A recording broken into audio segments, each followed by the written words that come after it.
A few months ago, I went through that obligatory, recurring, almost habitual stage in my life, and yet always so painful, a breakup in love. After many hours with my psychologist, as well as a lot of work on myself, time given to time to recover, and finally a lot of information from my studies in humanistic psychotherapy, I am back on my feet. I think I'm cured. I tell myself that my next relationship will be the one and take the time to enjoy my single life. I like to make every decision that's up to me, what to eat, where to go, how to manage my money, what plans to make for the weekend, what time to come home from a party, etc. Imagine my surprise when, after only a few weeks of freedom, impatience kicks in and my brain decides to put us back on the market. Stunned, I question this decision. Thus begins a great inner conflict. Why don't I want to stay single? What does that say about me? Where does this idea come from? Am I really happier in a relationship? I have this feeling that my happiness isn't really complete if I don't share it with someone I love. But not just any person. He or she has to be my romantic partner. Otherwise, it doesn't count. To answer all these questions, I decided to do a bit of more research on why do we want to be in romantic relationships.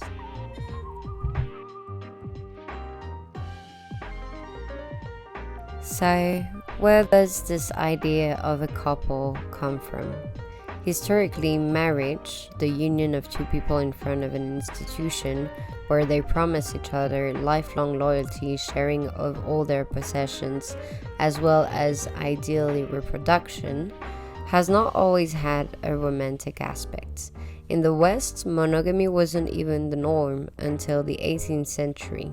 Indeed, with the agricultural revolutions, households became much more interested in a legal form of conserving and passing on their land and wealth from generation to generation. The idea of romantic marriage did not arrive until the end of the century. Mass industrialization enlarged the middle class, giving them more means to create wealth outside of their family. This undid the obligation to marry strategically. At the time, this change in norms was the cause of much criticism, with many men complaining that they couldn't find wives if they had to fall in love in the first place. Another problem arose. How could a couple be forced to spend their lives together if their reasons for uniting were not purely practical? One of the first propaganda campaigns on love begins. The idea that men and women are two parts of a whole, that they complement each other, that one is nothing without the other. Catholic religious power also played a major role in preventing separations, as it did not recognize any form of divorce, even in the case of adultery. In the first part of the 20th century, Western society was focused on one thing: the community. This was a rural society with multi-generational households, where everyone worked collectively in addition to their official jobs to tend the livestock or vegetable garden.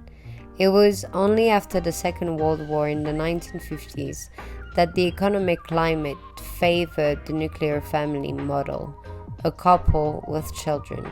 Western countries began to return to their pre-war production capacity, and strategies for rearming countries were put into place. The world economy soon stabilizes and purchasing power rises later. Once again, this was the case in countries that had benefited from their post-war profits and were in state of political stability. In France and other so-called developed countries, this period is known as the Trente Glorieuses. Although this has required some adjustments, it is now possible for a two-person household to live on a single salary while buying a house to expand the family and owning a car. Advertising is increasingly present and aggressive, thanks in particular to the media and technological advances enjoyed by radio and television. Propaganda also benefited from these advances as demonstrated by a new war, this time ideological. The Cold War. The United States wanted to impose capitalism onto the world and did so largely through image of the perfect little family. A dad, a mom, 2 kids, a car, a bungalow, and all of the appliances that make life easier for the stay-at-home mom. This stay-at-home mother, who, it should be remembered, is only just beginning to be offered the opportunity to work without her husband's consent. The idea of Prince Charming coming to rescue of the young woman in distress had, at that time, a much more realistic dimension, for women literally depended on men to survive in society, by their husbands, fathers, and sons. From this period onwards, it became part of the collective imagination that the nuclear family, and above all the heterosexual couple, was the ideal environment for a person's development. The norm is accepted and programmed into collective expectations, and so the social pressure to achieve it becomes normalized. From that point onwards, the natural state of human beings is to be in pairs. Today, the place of women has changed drastically in the West, although inequalities are still real and present on a daily basis. Women's independence has created a shift in norms. In Switzerland, 37% of the adult population is single, meaning unmarried, and in France, 44%. According to the statistics, the pressure to be in a relationship no longer seems to be relevant. So why do we find it in the collective and conscious? Celibacy is still generally perceived as a transitional stage in our lives between 2 periods as a couple, rather than a constant spiced up by partners. That famous happily ever after present in all early princess cartoons, where the only possible ending is this one: they lived happily ever after. This idea that if 2 people are made for each other, love will help them overcome all obstacles, accept all behaviors, often the most dubious, and of course said love will be demonstrated by a grand romantic gesture. These dubious behaviors, described as romantic, have been widely normalized by the cinema. Harrison Ford's entire career, for example, is full of them. Whether in Indiana Jones, Star Wars, or Blade Runner, the protagonist overrides the clear and repeated refusal of his conquests, only to be rewarded with their affection. Indirectly, these films have served us up on a golden platter the idea that women's consent isn't necessarily important, and that a no sometimes means try again, or worse, demonstrate your power, vileness, and masculinity through assertive and violent behaviors towards women. Why is this important? Harrison Ford in these iconic roles was a hero figure that many little boys grew up watching. He was seen as an example of masculinity, courage, self-transcendence. In other words, a figure to follow in order to become a decent, respectable man. What's more, this kind of behavior, more commonly known today as a part of grape culture, has led to modern books and films that are all the more problematic. Twilight or 50 Shades of Grey, for example, are worldwide success that have made millions of dollars of emotional manipulation, the overstepping of an individual's limits, and certain illegal stalking behaviors that are shown as romantic. They're supposed to be romantic because they are supposed to demonstrate acceptance and real unconditional love for the other person. We all know these examples are fiction, yet we base our expectations on them. A major problem in the acceptance of fiction is also largely related to the age at which we are exposed to this content. The human brain undergoes a major shift between the age 12 to 25, when we create and deconstruct neuronal connections and understandings of the world that will greatly determine our future social behavior. In other words, what we see at this age will determine how we see the world as an adult. Romantic films of this kind enable the acceptance of toxic behaviors and ideas. For example, that love is linked to destiny, that it's normal to not treat women well until you find the one, that abuse is accepted if the protagonist is handsome and or rich, that harassment is romantic if it's for love, that insistence is rewarded, and so on. The worst cases, some people accept abusive and dangerous behaviors in their love relationship, justifying it as a form of love. A social pressure integrated into our perception. In March 2022, Television Suisse examined the question of celibacy in its documentary Dans la tête d'un célibataire. They investigate the social obligations of being in a couple. The older generations interviewed do not perceive the idea of going alone to a seaside restaurant at sunset as possible. On the other hand, it's widely accepted for a single person to go to a cooking class on vacation, for example, to meet new people. So it's acceptable for a person to be single as long as they're social? According to this notion, celibacy is approved, but only if the person is actively looking for a partner. As if celibacy could only be a transitory state before eventually returning to its true state, that of a couple. But why? According to them, a sunset is less beautiful, less pleasant if it's not shared with the loved one. The notion of the gaze of others, of pity or questioning, is often mentioned too. The pressure comes from others or from what we imagine others think. But what if tomorrow I personally decided to go out with myself? Is the sunset any less beautiful if it's not shared with a loved one?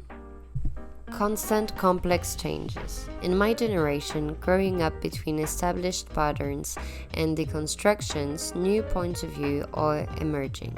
It's important to know ourselves because if we don't know who we are, how can we find a partner who's right for us? Although useful and realistic, this way of looking at things still sees having a partner as a goal. Worse still, in some cases, it puts forward the idea that a person needs to spend time single to get to know themselves, as if the couple were necessarily this entity where we lose ourselves, that self-discovery only comes from solitude. In some cases, what's often lacking in celibacy is the giving and receiving of love. And that's what this vision of things invites us to do. Give and receive love to and for ourselves be sufficient and never dependent on external factors. So we don't pair up because we need to, but because we want to. Nevertheless, this again falls into the category of romantic love. Why shouldn't the love of our family and close friends be enough? In the aforementioned documentary, it is shown that adults without nuclear family have more varied sources of relationship. In other words, households that have built a home with children don't have very extensive affective network and generally depend on family members. Personally, it's in the younger privileged Western generations that I found concepts and alternatives that seem healthier. In worldviews that totally change or challenges the idea of the couple. What is a loving relationship? Two people who love and respect each other. It doesn't mean an exclusive, codified, heteronormative relationship. A new way of thinking is emerging. What if some people don't want to be exclusive? What if some people know they can love more than one? What if, on the contrary, some people find happiness in the idea of having a partner for life with whom to grow, change, update, and reactualize the relationship according to each other's needs and desires? The general idea is very simple, that two individuals seriously consult each other, share their views and objectives, agree on what they want and respect each other for.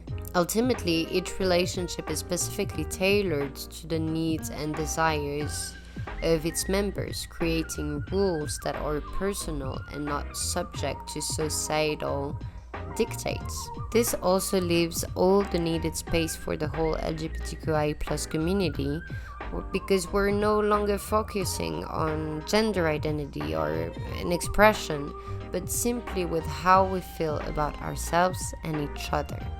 Commitment would mean respecting the other and the time that mutually decides to be shared. It should no longer be a question of demonstrating how much we love each other through a barometer of romantic love generated by films. Some of my acquaintances from other generations are very much opposed to this idea. Would society lose love in these transactions, where the norms and institutions that have governed us for so long no longer mean anything? A new vision. On the contrary, perhaps these new ways of doing things center love in a way we've never seen before. In All About Love, published in 1999 and still relevant today, Bell Hooks argues that just because a pattern has been repeated over and over again, it doesn't mean it's an example to follow. Typically, some adult men advocate physical violence as an example of tough love, and that has helped them toughen up and now know how to confront life. Although this has always been done in their family and circle, it does not mean it's a respectful and loving way to proceed. To understand and learn from her childhood, her perception of love, and her family environment, she invites us to use the term love as a verb and not as an adjective. It is to take into actions to measure someone's level of love, or to decide to translate love into action rather than just expressing it verbally to describe an emotion. Think about how your family showed you their love when you were little. Ask yourself, what does it look love in action? Does yelling feel like it? Does blaming your partner for your mood swings, for example, feels like it? Does emotional manipulation sounds like it? And when it comes down to it, do all the standards of a romantic comedy sound the same? With each new generation come new ideas and new standards, whether in the scientific, religious, political, or social spheres. The construction of the idea of the couple is not spared this constant change. In fact, it's one of the subjects most prone to differences of opinion and at all levels of society, really. These changes take a long time to implement. They have to be imposed on the previous generation and sometimes tamed by the generations concerned. Even today, some people still live by the principles of the previous generation, which they have never questioned.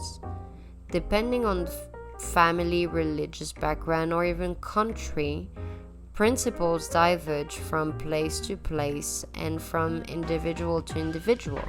However, public opinion seems to be shifting towards the idea of being able to do what once feels right for the couple in terms of importance and image. The most important thing is always consent and mutual respect between partners. And it's perhaps by giving new representations of those couples, new way of conceiving the principle of love, be it selfless, romantic, or friendly, that new ways of thinking could emerge and be extended to other areas of society. This representation of love could be the seeds leading to major changes that will transform tomorrow's society.